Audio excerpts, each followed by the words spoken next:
Here's a little story about a man with a shed. He was really bored, so this is what he said. Hey, you know what? I'm gonna get on the radio. So now in his shed, he does a funny show. Broadcasting, that is. Radio Gold. It's pretty funny.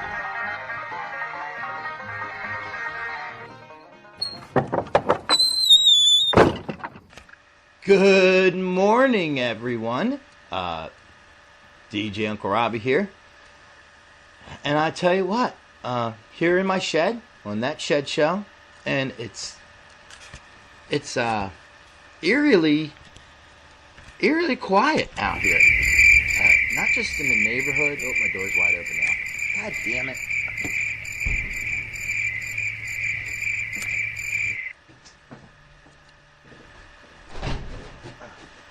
My shed door open. How unprofessional of me.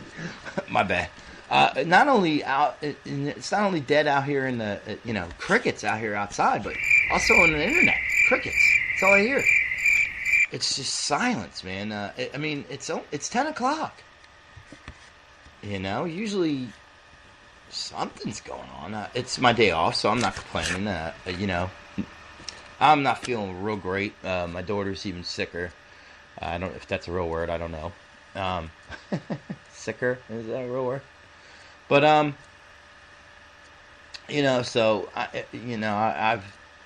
got up, came out here, did a little things for the show. Decided I was going to do a show, and was on Facebook, got Skype up, Twitter up, everything's up, and nothing's really going on. So I'll probably just do a show and then try again later on tonight. Take care of her. Make my baby some chicken soup, my daughter who's sick, and me, myself, and maybe we'll just lay down and watch little cartoons. It seems like a mellow day. The weather's not great. It's not horrible. It's cold. You know what I mean? The sun's not out. So it's kind of, it's kind of a mellow day. So we'll we've got some shit planned. We're gonna do the news, brand new original news intro coming up any second now, and of course a pretty good news story to read and to talk about, and depending on the time that is, we might just end it there. We'll see. We'll figure it out. We'll figure it out right now. Let's do the news. Why don't we? Yo. This is my bad news intro. This just in. I got bad news for you. A fire broke out. It was the whole state of Florida. When it comes to bad news, there's no one better. I can only get hard now when I'm reading a newsletter. In her will, Smith also intentionally omitted to provide for her spouse and other heirs, including future spouses and children and other descendants. They will. Who writes this stuff? God, it's amazing. Are you guys lost like I am? It's like nobody talks the way that this stuff is written. Some intern at NBC News Channel writes this crap. A little bit, filled in with some air, okay, not so as low of Chad, pressure, but Camille. Chad, Let me talk, Carol. Translate that for us. I don't know what that means. What does that mean? Well, if you would let me talk. 2, 1, mark. Take a walk, jackass. Just let me know if he's coming from behind me, all right? Yeah, with a couple of shower chances by the time we get to Wednesday, Thursday, and Friday. And thanks for the hard-to-get applause, Nicole and Kevin. Yes. How's that, Carol? Is that good enough for you? Okay, I'll try a little harder next time. Thanks so much. Meanwhile, a high-speed chase. I think the lady expressed herself, and you're not here, you're there. Is there any question you'd like me to ask her? No, I'll give you lessons on how to become a reporter. Well, I'll give you some lessons on how to be an editor, because I was your boss once. Yeah, you were, and are no longer. How did that happen? Well, I don't know. So come on and listen. What do you got to lose? It's DJ Uncle Robbie with That Shed Show, and this is bad news.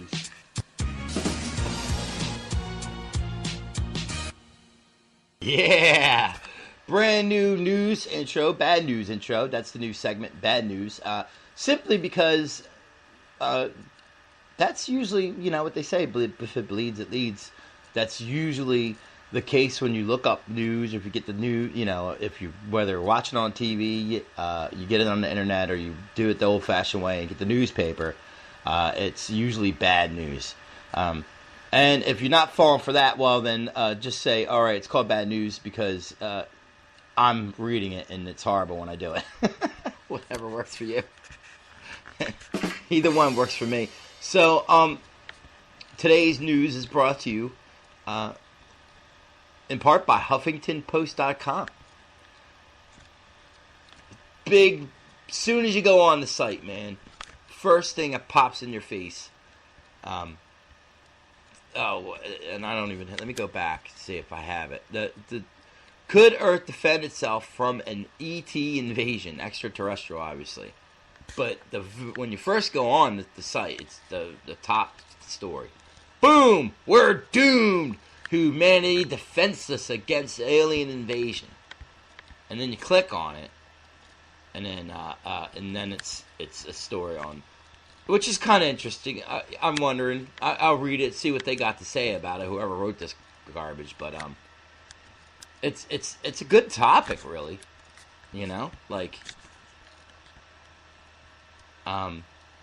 Could we defend ourselves? I don't know. I mean, people seem to think, for some reason, if there is, if there is other life out there, that they just assume they would be smarter than us. But I see it more like perhaps they're not. Perhaps it's when we do finally get over there. My theory is it's going to be just like what we did to the poor Indians and everybody else, to our, just the same thing we did to ourselves in history. We're going to go there, and they're not going to be like us. They're going to be different. And we're going to, they're going to greet us kindly and show us to their traditions, and then we're going to try to change them. They're not going to like that, and then we're going to friggin' kill them and take over their shit. That's what I think. If anything, there could be more intelligent life, more intelligent than us out there, but there's also a chance that if there is life out there, they're the same as us or a little under. You know what I mean? It depends on the life form, I would imagine. You don't know if there's anything out there, you don't know what's out there. It could be dogs or something. Like, it doesn't have to be. Intelligent life form can mean a lot of things. Maybe it's just like what we would consider an animal or something. You know what I mean? Like, I don't know. But if it was intelligent, and they had spaceships and they had better shit than us, better guns, more technology, they probably could take us out. Why not? While it's true, here's the story though. While it's true that Russia has a very sophisticated air defense system capable of engaging and taking down targets at near space altitudes, Russia's leading there's one potential enemy that country isn't ready to confront: aliens from space. So America's saying, oh yeah, we could take all y'all, but what's up there? That's scary. Ooh. And that's probably where our goddamn money's going. Relax. You'll probably come in peace. You don't know. Fucking spending our goddamn money on alien communications for, we're worried about an invasion. Just pump your brakes, NASA. Okay? During recent conference at the TiVo main test and space system, there's our money, control center near Moscow. Well, that's their money, but whatever. A journalist asked if Russia's vast array of security systems could protect the country from a possible extraterrestrial invasion, according to Russia Today. So far, we are not capable of that. How do they know? You don't know. Taking this next level includes asking if any single or group of nations on this planet could successfully fend off an alien invasion. Well, first off, we would all put our heads together. The first sign of trouble. I mean, you know, it's going to be kind of like the movies. It's not going to be where, well, I mean, some movies are different, but I don't think they're going to come here and just boom, you know, they're worried about what, a ray? And just bam, we're dead. And then we didn't even see it coming. No, they're going to come here, they're going to explore, they're going to see what we got. You know what I mean? And we can, while they're checking us out, we can check them out. You know, I mean, what are you going to do? I don't think they're coming here. I really don't. I'm not saying they don't exist. I'm just saying I don't think they're coming here. I don't think they're worried about us. I think we're worried about them for no reason. Because they care less about us. We're ants. We're like an anthill. If there is higher life form out there and they do know about us, they probably see us as an ant pile nowhere near their yard. So why fuck with it? I mean, yeah, if we're in their yard, they're gonna set the hell on fire. They're gonna fuck it up. But they're nowhere near us, so they're like, whatever. Leave them over there. They're pests. Leave them be. You know, you stir up the nest, and they're gonna come over here and they're gonna be a nuisance. So let's just leave them alone. What do you think about that? Russia. Oh, I'm dying. That alien just took me over. Oh, God. Oh. Jugs and orbs and darts and gourds, Elmer Fuds and bouncing Buddhas, sweater stretchers, lung protectors, beach umbrellas, frost detectors, Scooby snacks and snake eyes dice, Jello molds and high beam lights. Every day I probably use 99 words for boobs.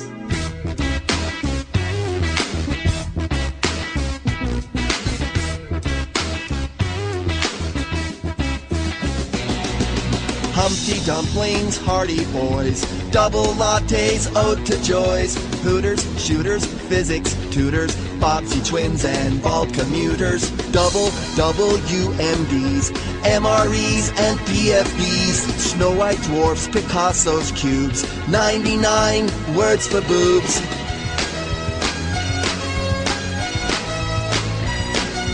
Gerbers, servers, holy grails, whoopee cushions, humpback whales, flying saucers, traffic stoppers, super big gulps, double whoppers, pillows, billows, Don DeLillos, soft serve cones and armadillos, pimped out hubcaps, inner tubes, 99 words for boobs.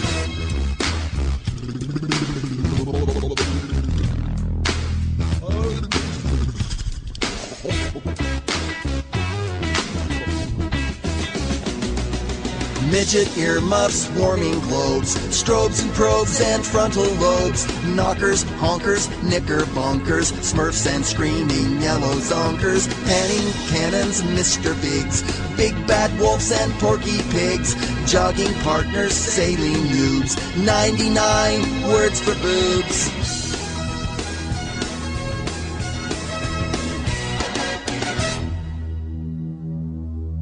Two-point jumpers, Bambi's thumpers, rubber baby buggy bumpers, rutabagas, chi omegas, swag the showgirls show in Vegas, Congo bongos, bowling pins, fast pitch softballs, Siamese twins. Your claims I'm breast obsessed are true. We're quite a pair, 'cause I'm a boob, too. I hate these toys, they're impossible to open. Wait, I have kid knives. The knives for kids. Who needs a toy gun when we have kid knives? Kids knives! Finally a knife made just for kids! Yeah! Kill it, kill it, kill it! Spider hands! We're sorry we can't take your call. Please cleave a message out of the beat. Kids' knives. Tired of your parents not letting you play with their knives? Now there's kids' knives. Same great knives, but for kids. I'm DJ Stab. I got this one, Dad. Whoa, where'd you get that cool knife? My allowance. Thanks, Mom and Dad. Yeah, stab it! Go, go, go!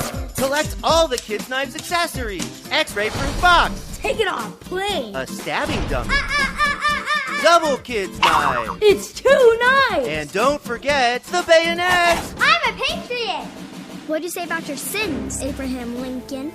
You can stab me, but you can't stab this country's freedom. Ah! Kids Knives. Don't get caught without one. What are we going to do? I got this. Kids Knives. Knives for kids.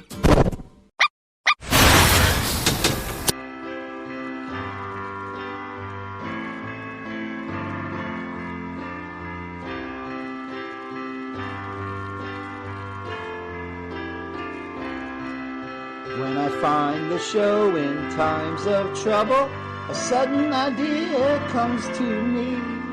Reading off a list, top 10. And now that I am reading this list, it occurs to you that I can't read. Going back to school soon, top 10. Top 10, top 10. Top 10, top 10. A list full of nonsense. Top 10. Although it may be horrible, there is still a chance that it's funny. Maybe it's wishful thinking. We will see. Top 10, top 10, top 10. Top 10. Reading off a list. Top 10.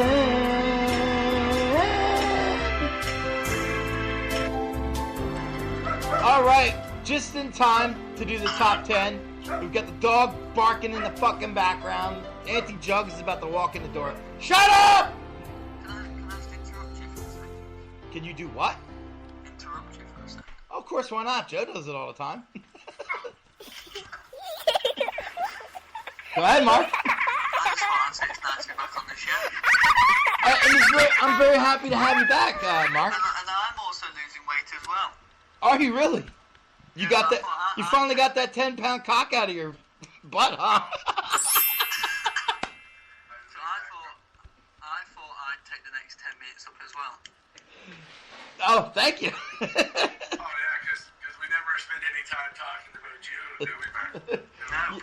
Yeah, because that's what I need. I need two of yous on the show. That's perfect. Well, you know what you might want to do, but you might want to go back and listen to the previous episodes and realize that this is a two-man fucking unit, and you're along as a guest. I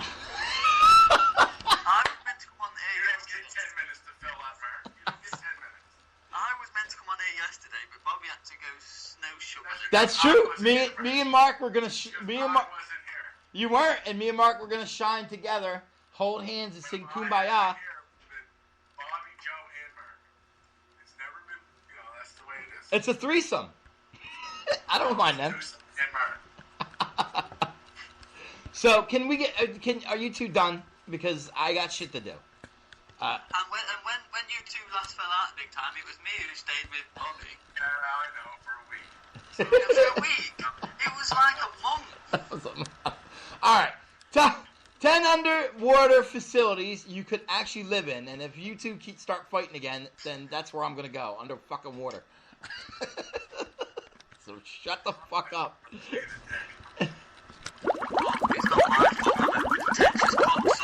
You are, Mark. You are.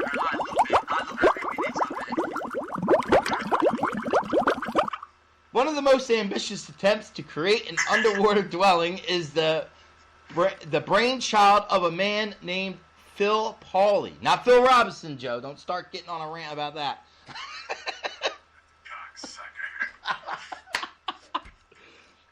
The sub-biosphere is pretty much exactly what you would guess based on the name. It is the closest thing to underwater city currently in the works. Now, I want something. Hopefully, this list has something that's already built. I mean, come on. We went to the moon already. You would think they'd figure out how to live underwater a long time ago, way before we even went to the moon. How hard could it be? It's hard, Bobby. I don't think it should be. Just live under there already. Well, you gotta have air, Bobby. All right. Well, if you can take a man and give him what he needs. Okay, Bobby, I'm gonna explain. Whoa! You're killing the dog. Stop yelling! You just murdered the dog. I didn't murder the dog. I didn't realize he was right behind me. Jesus Christ! She's getting angry. Why is she getting so angry? Because the fucking washer's broke. The washer's broke. Why is the washer broke? I don't know. Oh, she's gonna get it. If it was underwater. You're ruining my show. You're fucking stomping around. You're stomping on the dog over the washer being broke. I'll fix it in a minute. You didn't say anything about it. I can fix anything. I don't know. She's screaming it's broke and she's fucking stomping around, stomping on the dog. I don't know what's going on. She's telling me I can't fix it. How do you know? What do you know? What's wrong with it? It's broke, she says. That's what's wrong with it. All right. Well, that doesn't help me any. Back to what I was saying. What's that? Slap her? And so rudely interrupted us. The reason it's hard to live water is, Bobby, is because, well, for starters, you have to have air. You have to have a watertight fucking living facility. If you go down any depth, the human body underwater pressure builds up like bubbles and stuff.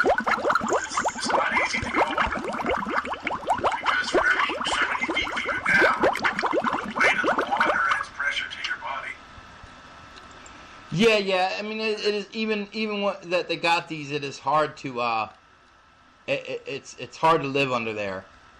But I think we would get used to it as a human race. You know what I'm saying? I know your ears can pop. The same thing with living up high in the sky. You know, your ears pop and shit like that. But we got used to it on a plane. So we'll adapt. That's what people do. Number 9 is. The difference is, Bobby, just so you know, is that water has weight and it's heavy.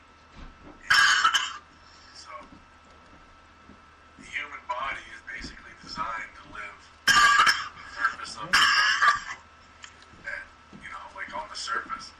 So as you described, when we go up to higher altitude, our ears pop and stuff. That's because the air pressure, the atmospheric pressure lightens. So our ears pop. It's not because it increases. Where it's the opposite when we go underwater. Things happen to us because the pressure increases on us. So you're sort of right, but the higher up you go, the lighter, the less pressure we're in. Number 9. The con shelf is number 9, Joe. How could anyone ever even talk about the idea of living underwater without bringing up the one and only I don't know what that says. I can't read this guy's name, but anyway, whoever he is, it's the most. He came up with the most famous aquatic expert. He's the most aquatic expert in history. Successfully created underwater living and research facilities. So there's buildings underwater, but they're just trying to get it to where people are capable of living there. So see. You made me feel like I was crazy when I bring this up. But it's happening, Joe. It's happening. And I wonder if eventually, when it starts becoming more and more common, where it becomes like an option for anybody to do this, to live underwater, would you shut the fuck up and die somewhere else? You said I don't need to mute your microphone. It's funny when you do it to Joe, but it's not funny when you do it to me. I did it on purpose. I got to take tablets for it, so therefore, don't use Doc's name and stuff. Your name's not Bobby. We got. My name's Joe, and I'm the co-host of this show. Well, that rhymed. It did rhyme, actually. I was interested in all this water stuff. Carry on. Well, we only got like a minute, and she's on the phone. I didn't realize she's on the phone trying to figure out. It's like she goes right away and calls her parents. She don't let me look at it or nothing. They're in freaking Florida. What does she want them to do? Unless it's her brother. I don't know. She didn't say what it is. If it's water or like why is the first step when you put on the washer is the water. So maybe there's something going on with the water. She doesn't let me check. I'm almost done the show. I would say that implicates that she doesn't have much faith in your mechanical ability. Because she likes to unmasculate me. No, I think it's because of the way you screw. She knows you're not mechanically inclined.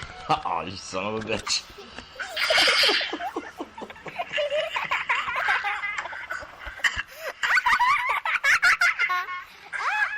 By the way, if you were wondering who's the donkey of the day, it's Joe Seeker.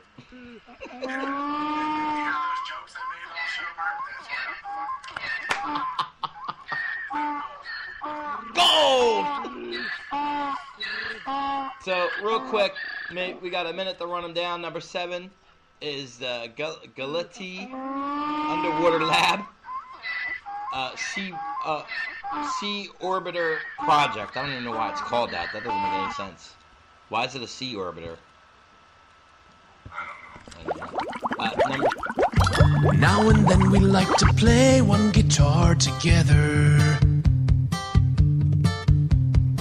And that's convenient since we only have the one. Tony sold our other instruments to pay some gangsters, but he's still in debt. And if they catch him, he will surely be dismembered. Tony is addicted to a wide array of narcotics. He says they help him write, but we're a cover band. I'm not sure why we keep him in the band. Maybe it's because he drives the van. The rest of us can only drive an automatic. This used to just be my guitar. Now Dave is banging on it like he's fucking Tito Puente. We all look sad because we're starved. Tonight for dinner we're splitting a candy bar. We are the poorest band in the world. We have to act like we are camping, but we're really homeless. Then I don't even own this voice. We had to borrow it from Peter Gabriel. Don't you know you got to shock the monkey? Climbing up on Salisbury Hill. Sledgehammer. Oompa loompa doopa dee doo. My feet are cold 'cause Tony sold my shoes. I don't think that we should blame our problems all on Tony. Tony's not the only deadbeat in this band. I don't want to name any names, but Derek, Timothy, and Dave each have fooled around with me. I threw up this morning, now I'm gonna have a band, baby. You could have mentioned that before. How can we afford to put a kid through kindergarten? Hey guys, where did Tony go? You won't know that Tony can't be left alone. And now he's got the camera. If he sells it, then we will officially have nothing. There's nothing Tony can't destroy, but no one else knows how to do the plinky noise. The clinky noise. We need Tony to do the clinky noise. Somebody get Tony. He does the clinky noise. And send us some money for the clinky noise. My stomach feels funny. Wouldn't you like to hear your name on Shillbilly Internet Radio? For only $19.95, we'll give you a shout out live on air. Absolutely free of charge.